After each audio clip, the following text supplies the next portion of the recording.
Hello my dear students, कैसे हैं आप सब लोग। So welcome again to nursing and to sir 24/7। I am हेक फिजिक्स एजुकेटर। और बच्चों, आज हम बात करने वाले हैं एमपीपीएनएसटी एग्जामिनेशन के बारे में।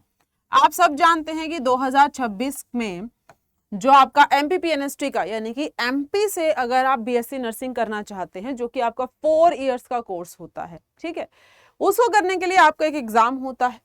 उस एग्जाम्स की जो डेट है वो आउट हो चुकी थी और आपको ये बताया गया था कि 9 जून से आपकी ये डेट, आपका जो एग्जाम फिलिंग का प्रोसेस था वो शुरू हुआ था और 23 आपकी लास्ट डेट है। इसके बारे में आपको ऑलरेडी इन्फॉर्मेशन प्रोवाइड करवा दी गई है। अब इसकी जो है रूल बुक वो आ गई है, उसके रिगार्डिंग हम थोड़ा सा बात कर लेते हैं कि अगर आप लोग भी ऐसे हैं जिनका मान लीजिए कि यूपी का एग्जाम दिया था वो अच्छा नहीं हुआ और आपको बीएससी नर्सिंग करना है, बहुत अच्छी जगह से करना है, तो आपके पास ये एक अल्टरनेटिव मौका है।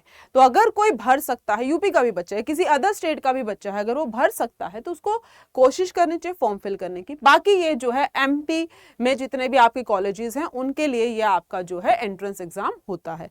आइए जरा सा इस एग्जाम के बारे में, पेपर पैटर्न के बारे में थोड़ा सा समझ लेते हैं। तो अगर आप पेपर पैटर्न की बात करोगे बच्चों, तो ये आपके सब्जेक्ट्स पूछे जाते हैं। इसमें आएगा bio, physics, chemistry, English and GK. सबके 20 सवाल आते हैं। आपका हर एक क्वेश्चन जो है 1 मार्क का होगा, यानी कि 20 मार्क का आपका हर एक सब्जेक्ट होने वाला है।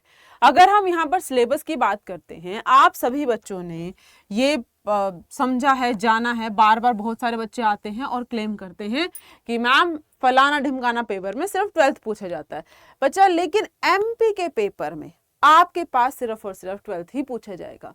ठीक है, आप एम्स की बात करिए, आप यूपीसी नेट की बात कीजिए, आप किसी भी अदर स्टेट नर्सिंग के एग्जाम्स की बात कीजिए, ज्यादातर 11th और 12th का पूरा सिलेबस पूछा जाता है। बट यहाँ पर आपके लिए फायदा है, आपने अभी जो भी 12th क्लास का स्टूडेंट है, जिसने अभी भी बोर्ड्स दिए हैं, उसके लिए फायदा ये है बच्चा कि आपने अभी जस्ट 12th कंप्लीट की है।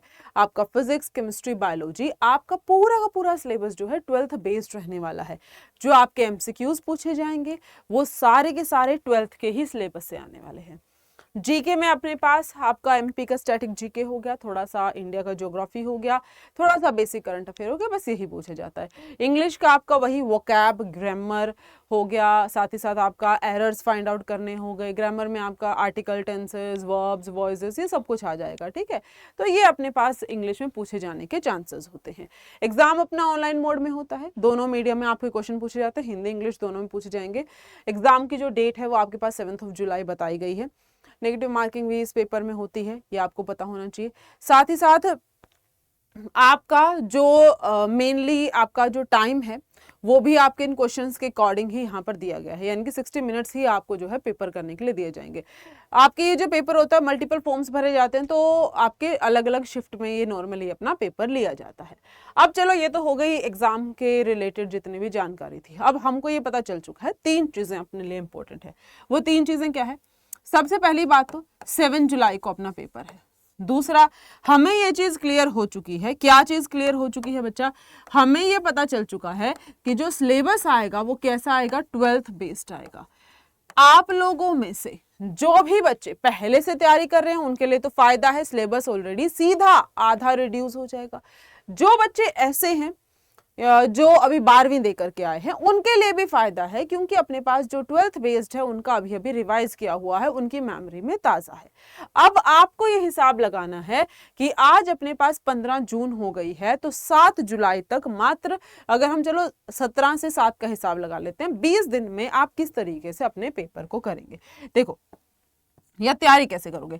सबसे इंपॉर्टेंट चीज बच्चों ये है कि आपको सबसे पहले अपने पूरे के पूरे बेसिक्स को रिवाइज करना शुरू कर लेना है। बेसिक्स को क्या करना है जी? रिवाइज करना है। जैसे ही आप बेसिक्स को रिवाइज करेंगे आपका सारा का सारा काम हो जाएगा।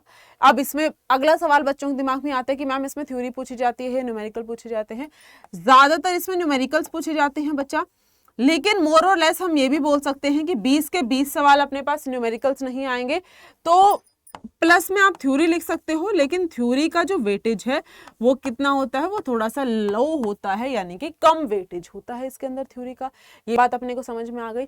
अब जब बेसिक्स रिवाइज हो गए हैं और बेसिक्स के साथ साथ आपको क्या करना है, एट लीस्ट 2 आवर्स अलग से निकालने हैं। किसके लिए जी? जीके के लिए निकाल लो और इंग्लिश के लिए। इनको आप सेपरेटली रिवाइज करते हुए चलेंगे एवरी सिंगल डे। बचे हुए 20 दिनों के अंदर आपको रोज जीके पढ़ना है, रोज इंग्लिश पढ़ना है। जीके आपका एम्स के पेपर में भी आएगा, तो उधर भी अपनी तैयारी चल ही रही है ना, तो इधर भी आप प्रिपेयर करते हुए चलिए। अब न्यूमेरिकल भी आ रहे हैं भाई, नेगेटिव मार्किंग भी है, तो सारे काम हैं इधर। तो अब करोगे कैसे, कैसे मेहनत करोगे, या अब कैसे टारगेटेड पढ़ा जाए? तो आप जो है सिर्फ और सिर्फ क्या कीजिए, इसके बाद जब इतना हो जाएगा तो क्वेश्चन प्रैक्टिस के ऊपर आपको क्वेश्चंस को आपको प्रैक्टिस करना है। क्वेश्चन प्रैक्टिस जितना हो सकती है आप वो करेंगे, और क्वेश्चन प्रैक्टिस करने के बाद आपको रोज की रोज खुद को सेल्फ एनालाइज करना है। अभी देखो, मान लो अगर इन 20 दिनों को भी हम 10-10 दिनों के अंदर बांट लेते हैं, मान लीजिए स्टार्टिंग के 10 दिन हैं, आप ऐसा कर लीजिए कि कुछ ऐसे टॉपिक थे जो आप जिनमें अभी भी आप स्ट्रगल कर रहे हो, तो पहले उनको रिवाइज कर लो, उनकी क्वेश्चन प्रैक्टिस करो, उनको मजबूत करने की कोशिश करो। बाकी के बचे हुए जो 10 दिन हैं, जो ऑलरेडी आपको अच्छे से आता है, उसको रिवाइज करने में लगाना, ठीक है? तो इस तरीके से पढ़ना शुरू करो, और दिन के एटलीस्ट 7 to 8 आवर्स आपको क्या करना है बच्चा, इसमें इन्वेस्ट करना ही करना है। और ये एक ऐसा पेपर है जिसमें तुम अच्छा स्कोर कर सकते हो, ठीक है? तो अगर आप कोशिश करेंगे तो आपके नंबर अच्छे आ सकते हैं। आपने ऑलरेडी पढ़ाई की हुई है, बस कमी कहाँ आती है बच्चा, वो हमारी प्रैक्टिस के अंदर आती है। अगर जोर लगाओगे थोड़ा सा और खुद को थोड़ा सा और पुश करोगे तो आप अच्छा स्कोर कर पाएंगे। आपकी रोज YouTube पर लाइव क्लासेस चल रही हैं। अभी 10 बजे अपने पास किसकी चल रही है जी? बायो की चल रही है। 11 बजे किसकी चल रही है? केमिस्ट्री की चल रही है। और 12 बजे आपकी फिजिक्स की होती है। और अगर आप लोग चाहते हैं कि पेपर ओरिएंटेड मैराथन्स करवाई जाएं, तो आप क्या कर सकते हैं, आप यहाँ पर मुझे कमेंट करके बता सकते हैं कि अगर आपको मैराथन्स चाहिए तो यू कैन कमेंट, तो हम आपके एग्जाम ओरिएंटेड मैराथन्स भी करवाना शुरू कर देंगे। अभी अपने 2 पेपर अलाइन हो गए हैं, एक एम्स बीएससी नर्सिंग का हो गया है, दूसरा एमपीपीएनएसटी का हो गया है। तो अभी से मेहनत करना शुरू करो, और अगर अच्छे से तैयारी करोगे तो दोनों ही एग्जाम्स में अच्छा स्कोर कर पाओगे, ठीक है? So all the very best, that's all for this video. अब हम आपको मिलेंगे नेक्स्ट सेशन में, तब तक के लिए thank you so much, have a good day.